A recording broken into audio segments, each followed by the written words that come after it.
కేతువు కన్యా రాశి నుంచి సింహరాశులకు సంచారం చేస్తున్నారు. ఈ సమయంలో ద్వాదశ రాశులపై ప్రభావం పడుతుంది.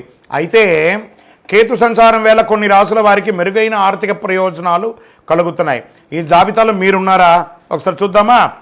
మేషరాశి నుంచి కేతు 5వ స్థానం నుంచి ప్రయాణం చేస్తున్నాడు. ఈ సమయంలో మేషరాశి వారికి కేతు సంచారం వల్ల ఆర్థిక పరంగా మెరుగైన ప్రయోజనాలు కలుగుతున్నాయి. ఆకస్మిక లాభాలు పెరిగే అవకాశాలు ఉంది. కెరీర్ పరంగా పురోగతి ఉంటుంది. కుటుంబ జీవితంలో అందరికీ మద్దతు లభిస్తుంది. మీ పెండింగ్ పనులన్నీ తిరిగి ప్రారంభమయ్యే అవకాశం ఉంది. మీ జీవితంలో ఆనందంగా ఉంటారు. స్టాక్ మార్కెట్లో పెట్టుబడి పెట్టిన వారికి మంచి లాభాలు వస్తాయి.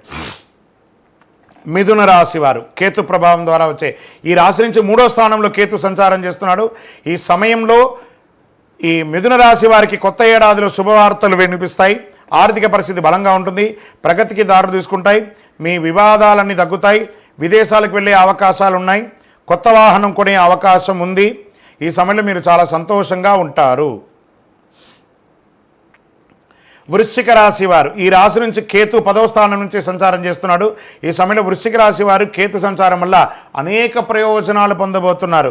ఈ కాలంలో మీరు కొన్ని శుభకార్యాల్లో పాల్గొనే అవకాశాలు ఉన్నాయి. అవివాహితులకి వివాహమైన వారికి సంతానం, వ్యాపారాల్లో భారీ లాభాలు, ఆర్థిక పరిస్థితి బలంగా ఉంటుంది. కొత్త వాహనం కొనుక్కునే అవకాశాలు ఉంటుంది.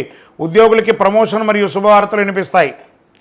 మరి ఇంకా మకర రాశి వారు ఈ రాశి నుంచి కేతు 8వ స్థానం నుంచి సంచారం చేస్తున్నాడు. అష్టమ కేతు ఈ సమయంలో మకర రాశి వారు కొత్త ఏడాదిలో కాస్త కష్టానికి తగిన ఫలితాలు పొందే అవకాశాలు ఉన్నాయి. రాహుకేతుల అనుగ్రహంతో ఆర్థిక పరంగా మంచి లాభాలను పొందుతారు. ఈ కాలంలో మీరు మంచి ప్రయోజనాలు పొందే అవకాశాలు ఎక్కువ కనబడుతున్నాయి. కుటుంబంతో సత్సంబంధాలు ఉంటాయి. మీ జీవితంలో స్థిరత్వం ఉంటుంది.